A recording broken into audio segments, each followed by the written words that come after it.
Hello YouTube, this is Coffee M, and today we will be discussing the Spiky One, the Eater of Elders, the Breaker of Hunters, and the Ruiner of Shava Ishvalda Nergigante. Specifically, we will discuss three topics. What is Nergigante? Why do some believe he is the unsung hero of Monster Hunter? And what is his true role in this game? So what is Nergigante exactly? Nergigante is an Elder Dragon species we encounter early on in the game, and is a fierce opponent, covered in deadly spikes that it can eject at will. They prefer to feed on Elder Dragons, specifically weakened ones, as they need a lot of energy to regrow their spikes.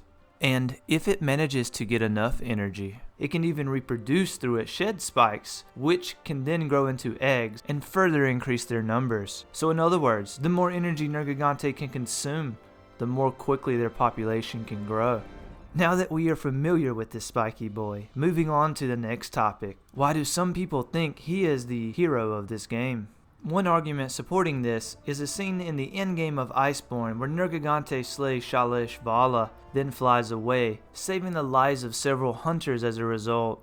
Another argument in favor of this Spike Crusader was that earlier in the game, when Nergigante was hitching a ride on Zora Magdaros, his true goal was to kill Zora before he got to Elder's Recess, and then kill Xeno'jiiva, thus restoring the balance of the Everstream. For those of you that don't remember, at this point in the story, instead of going to the Rotten Vale, where monsters normally go to die, Zora Magdaros was being lured to the Elder's Recess by another monster called Xeno'jiiva.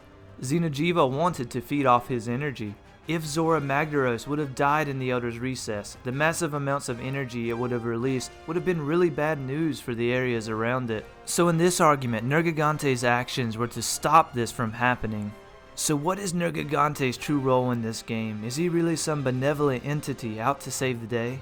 In my opinion, no. If I had to sum up his role in one sentence, I would say Nergigante are like nature's Tylenol. They are essentially moss attracted to a flame. Nergigante was riding on Zora because he was easy prey and had massive amounts of energy for him to consume. In fact, the only time we see Nergigante eat or kill anything is when they are dying like Zora or weakened like Shara Ishvala. He seems to act much like an opportunistic scavenger. He will kill if necessary, but otherwise he'll go for the path of least resistance. When he killed Shala, he wasn't trying to save a hunting party. He saw an opportunity and took it, killing Ishvala and taking a bite out of him in the process.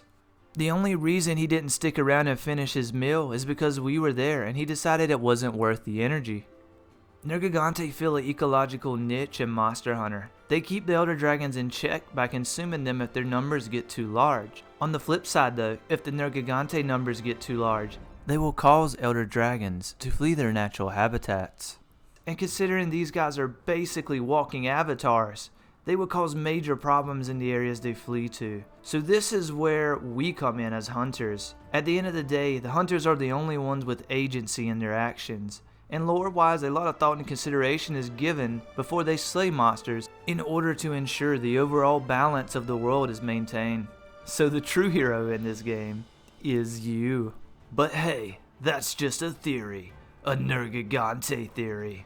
Well, that's it for this video. As always, I had a lot of fun making it, and if you guys want to see more videos, do me a favor and like and subscribe. Finally, I left links to my Twitch, as I do stream Thursdays and Fridays, 7 to 9 p.m. Eastern Time.